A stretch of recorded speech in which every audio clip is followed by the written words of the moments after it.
people become extremists because they believe that there's some kind of danger out in the world. And they think that that danger needs to be eliminated.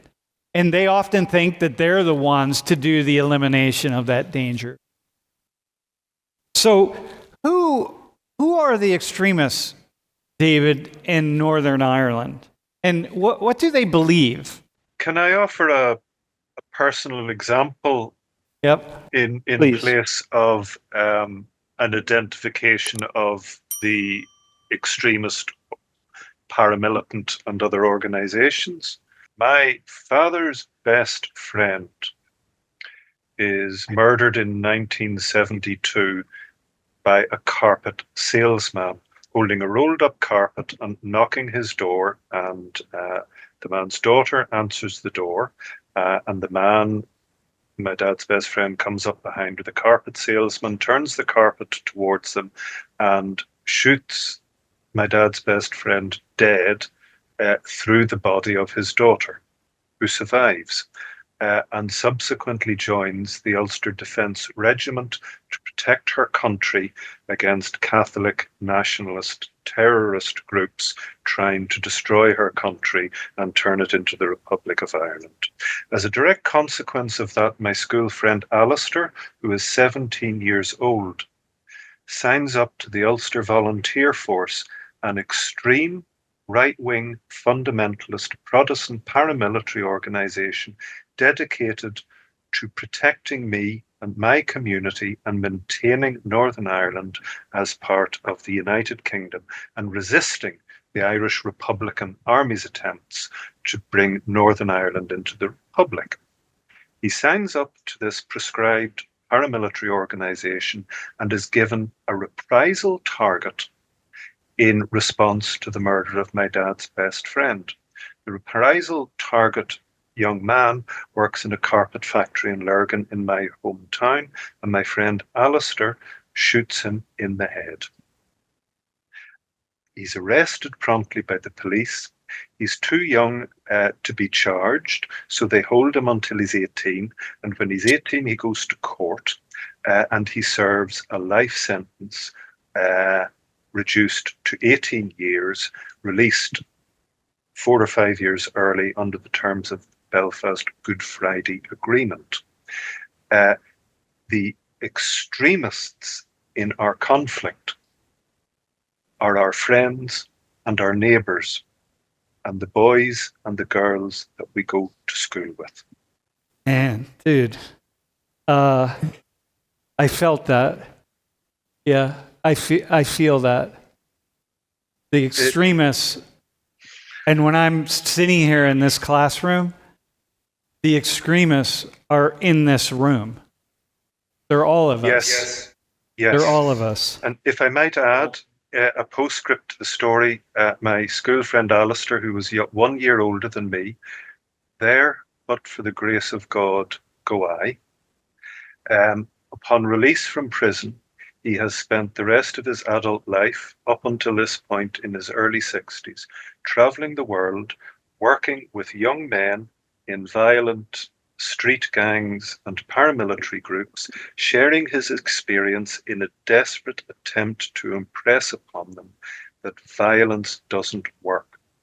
And the main slant of his argument is this, that as he put initial pressure on the trigger of the handgun he was holding, he had an instant, powerful sense, looking into his victim's eyes, that when he pulled the trigger, he was going to lose something himself that he would never be able to get back. He pulled the trigger, he murdered the man, and as he pulled the trigger, he felt something ripped from his body, which he describes in his understanding as his soul. And he has articulated from that day to this that he is a dead person walking because he is without his soul. And he became an extremist because he allowed himself to believe the messages that he was being told about truth and about goodness and about righteousness. It was his determination that the best response to the assault upon his and my community was to retaliate in like kind. Yeah. I might add that 30 years of conflict in Northern Ireland, with 3,600 official dead and 10,000 additional dead who were not officially recorded because they blew their own brains out or they died in prison or whatever, that all of that conflict, which, and 3,600 dead is roughly equivalent to 500,000 people proportionately in America, by the way. But those 3,600 deaths and those 30 years of conflict achieved what? It achieved a loss by both communities. We both lost. Nobody won anything. Nobody won anything. Yeah. Thanks, David. Awesome. Who are the extremists in Iraq? You know, I mean, I'm thinking about the United States. I'm thinking about the things that people are believing increasingly here, the extreme ideas, the things that I think, oh my God, how can you possibly believe that or think that? And then I think of Iraq. We saw the extremism in Mosul in 2014 when ISIS took over Mosul. Extremism is fueled by the feeling of injustice, discrimination, being in a position and suddenly you lose your privilege.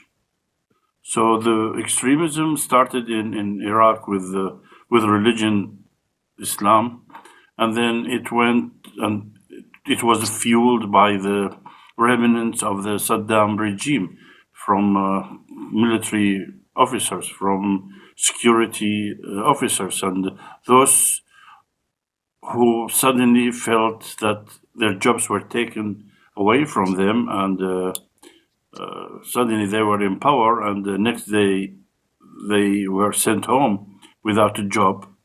So their fear of being maybe killed in a day or two was fueled by the Islamic religion extremism, and then we had the people start doing the IEDs and the bombings and the killings, and so it was a mixture. It was a mixture of religion, nationalism, fighting the invader, trying to get what you lost from your social status.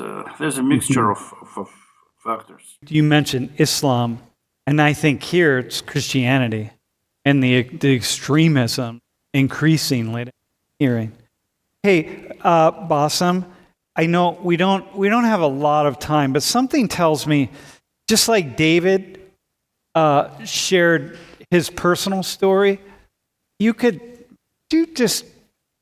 your life has been. My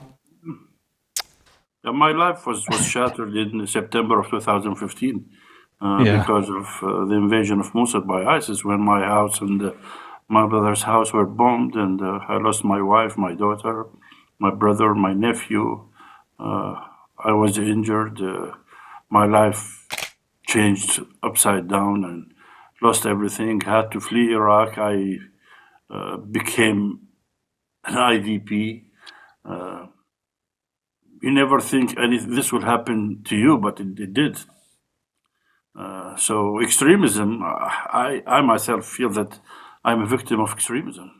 Yeah, wow. You know, the funny thing, Sam, now we have an election, and you know, the Ba'ath Party was what Saddam Hussein was the leader of, and now the last 2 months, the people who are in power now, they started talking about Ba'ath Party coming back to power, and the people who are in Syria are coming back, and they're scaring people of the Ba'ath Party coming back.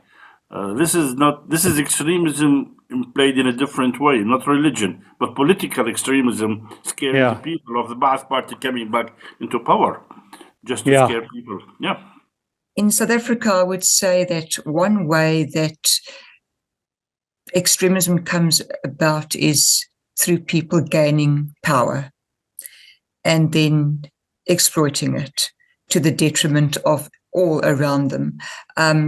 So I would say that a lot of people in this country will say things. My students will say to me, for example, we can't come to late classes. We can't come to class after 5 p.m. because we're too afraid of crime. We're afraid of being hijacked. We're afraid of being murdered. We're afraid of being raped. So we do have those issues. So in fact, at my university, we don't have late classes anymore, and because safety is a major issue. So I have to agree with David that someone living next door to you could be that person who is violent. I think in our country, we don't have the type of extremism that you are talking about, Basim and David, for example. Not close. But what I can say is that as we were coming out of apartheid in the 1990s, we had two factions who got stuck into each other, the African National Congress, the ANC, and the Inkatha Freedom Party. And it's hard to believe. People outside will often say, oh, you transformed South Africa, you're the rainbow nation.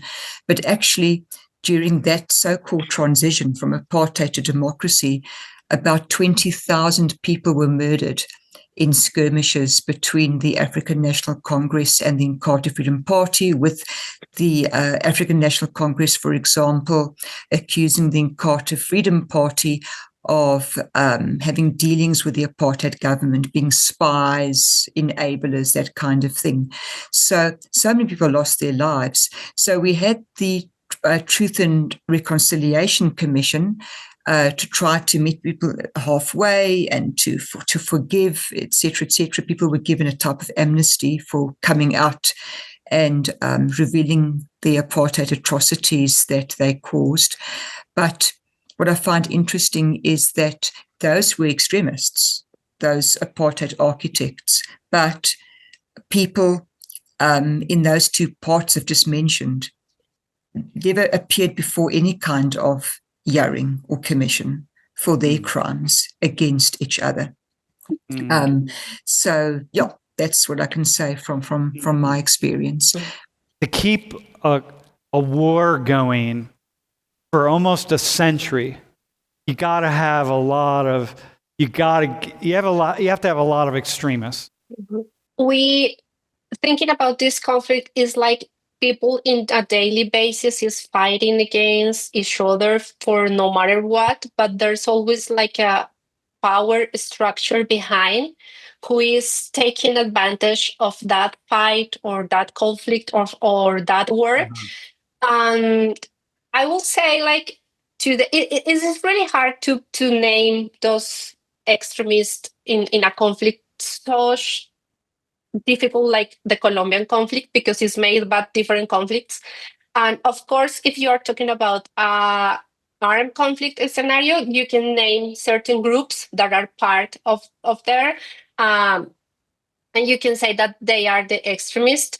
But I feel that in this exact moment, political ideologies are the ones who are really, really giving us a lot of material to be either in one extreme or another.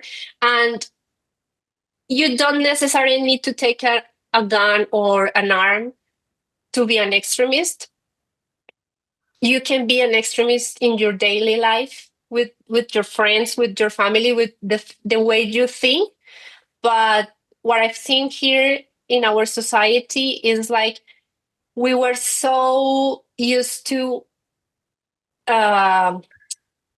we accept so much violence and aggressiveness and that kind of things in our society that sometimes we don't realize we are in that mood because it's just part of what we are. So I can be driving a car and just feeling that I really want to kill someone who just crossed my way. And I won't kill him, but I will feel that inside myself, and then I will justify my reaction because, they attack me, they try to do something to me. So it's just like inside the culture. And Yeah. of course there are exceptions and not everybody is like that, but you can say, like, from a perspective, like a sociological perspective, let's say, like, you can see patterns in Yeah. our behavior, like we accept violence as a way to resolve things. And that's very dangerous here, because Yeah. you, as David said, like, you can be an extremist yourself here and you don't realize you're feeling that and you're using that against somebody else. In the Troubles in Northern Ireland, it's the Protestants and the Catholics that were killing each other. And so I want to,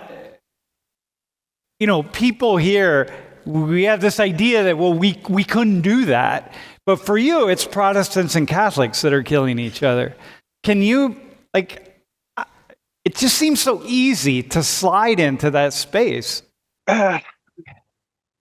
What what do you want me to say? That we all look the same. We watch the same TV. We dress the same.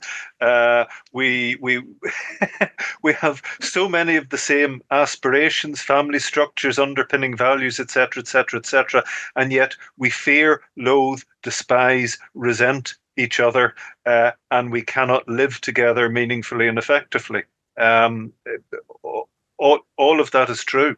The Troubles, 30 years of murderous political sectarian conflict, stemming from a reality that Protestants, like me, want Northern Ireland to remain as part of the United Kingdom of Great Britain and Northern Ireland, and Catholics desperately want Northern Ireland to become part of the Republic of Ireland. Why? It's the double minority problem. A Catholic minority in Northern Ireland and a Protestant minority on the island as a whole. And Catholics in Northern Ireland experienced decades of social injustice, and Protestants living in Northern Ireland fear the likelihood of experiencing social injustice if they're forced into a Republic of Ireland.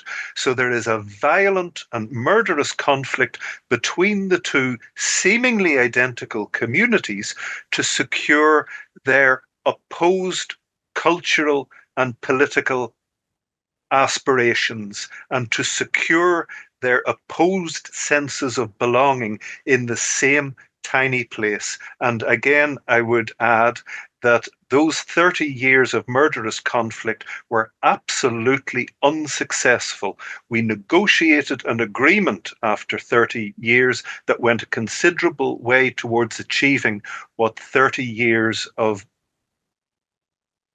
intercommunal murder failed to achieve. Yeah. And could I, if you don't mind, could I very briefly backtrack to the idea of using the term extremist for the polarized groupings of people we're talking about? Because what I'm thinking is, who are the extremists? The extremists are those who have been pushed too far. It's that simple. The extremists are those who know themselves to be unimportant, undervalued, disrespected, voiceless, powerless, unwanted. They are ordinary people who have been pushed so far into that corner that there is nowhere left for them to do but turn and bite back. And Sam, if I keep pushing you into that corner again and again and again until ultimately you're on your knees and I'm laughing at you, you will kick back. Those are the extremists, or some of the extremists. Yeah, I just had a question about how your interactions on the daily with other people regarding politics are in your country. Because from what I've seen, Julie and Susan tell one side of one type of political country, and David and Basim speak of another, which are, for example, what I've seen here in the US, like you just showed those stats, there's a lot of fear, not to the political parties, not to the president, not to the people in government, but to the actual people.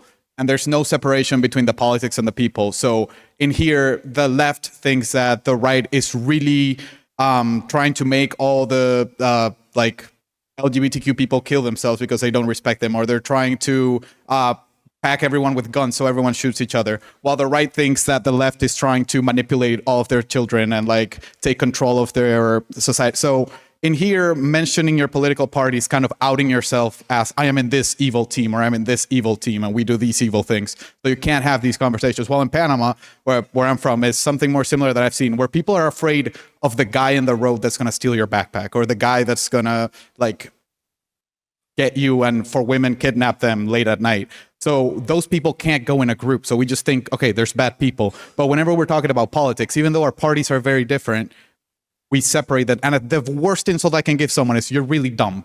You're really stupid and your opinion's bad. So do you have a specific question? Yeah, it was, how is your day-to-day interaction with other people? Because I see countries where someone tells you your political opinion and you go, okay, or countries where someone tells you your political opinion and you go, you're bad, specifically you. It's different. If you're a government employee, interaction with your peers, employees, and they are from a different faction of your religion, and you are the minority and they are the majority, you are forced to be in a daily interaction with them. For me, I am not a government employee. I do not have to face people in a workplace that I have to be part of an organization. So for me personally, I don't suffer from that factionism, but for many of my friends who are government employees, who are army officers, and being a Sunni army officer, you feel you are discriminated against. You do not get the rank that you deserve simply because you are Sunni and you are considered part of Saddam regime. And you know, one of my friends you have met, I don't want to mention his name, he is 6 years behind on his promotion, and he would not be promoted to a higher rank as an officer. So for him, he has a big resentment to the government. But for me, I'm not part of the government. I'm not a government employee. So I am not in daily contact, and I don't feel the pressure. I don't feel the anxiety. I don't feel that I am being pushed into the corner, just like David said. So it depends where you are, your position, and yeah. This is my personal opinion. I feel like a big thing that contributes to extremism in the United States is just the fact that one thing that I've noticed growing up, and it's really the only world that I've known, but in the last like 5-10 years, it seems like no matter what side of the political aisle you're on, everybody that's on the opposing side is demonized. But I mean, demonized excessively to where it's not just like, well, you know, they're a Democrat that, you know, wants to spend your money, or they're a Republican that, you know, doesn't care about social welfare for you. Instead, it's, well, they're Republican, so they're a Nazi or they're a fascist, or they're a Democrat and they're a communist. So extremist language Exactly. toward the people that you see as being on the other side. Right. And I think if you're calling, I mean, it doesn't matter Republican or Democrat, if you're calling either side a Nazi, well, a Nazi is a serious accusation. It means they're in favor of killing 6 million people. We're running out of time. Y'all, does that resonate with the four of you? This idea of the language, man, the extremist language. If you can, and you can silence people. So Susan, this is kind of goes to what you said also. You can silence people just by calling them different extremist names that you agree upon. We have about 4 minutes left. What I'd like to do is, could each one of you just offer a 20-second message to the American people, to my students right here who are Americans. Some of them are not Americans, about 25% are not, but to those who are, 20 seconds. What do you want them to know? Empathy. Do to them what you want to be done upon you. I want to second what Azim has just said. The establishment of empathic connection between you and those you demonize, between us and them, is the answer, supported by full society-wide radical programs to build social justice for all. The inequality is where the corrosive conflict and polarization and demonization comes from. Yuli made a hugely important point earlier that I want to echo. Tit for tat. Yeah. Escalation. Be wary. This will get worse and worse and worse if you do not roll it back in. Read the syllabus in it now. Just kidding. I will say that real life differs greatly from the life that you're seeing in social media and the life that news are presenting to you. So your real life is made of connections. If you have a question, just ask the person you want to know. If you want to propose something for your community, just go and do that. Just have conversations, because real life is very, very different than the life you're seeing scrolling your phone or just watching news. That's a different world. Two things. I would say, yes, that personal connection is so key. Get away from those screens. Go out and talk to people. And I'll be very short and sweet here. Pursue education and not indoctrination. Yeah, that would be my message. Yeah, thank you.